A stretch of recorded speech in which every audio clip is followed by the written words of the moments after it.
Okay, I'm working on this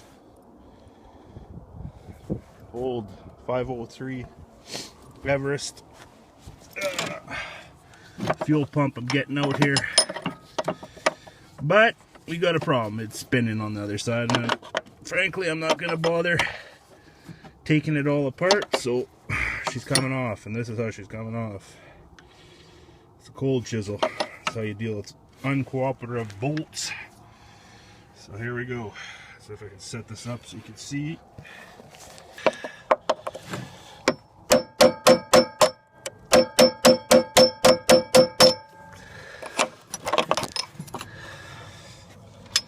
One more.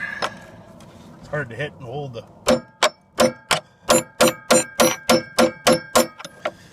There we go. Just like that. Cut that clean off. See that? So that's how you deal with uncooperative bolts. Cold chisel.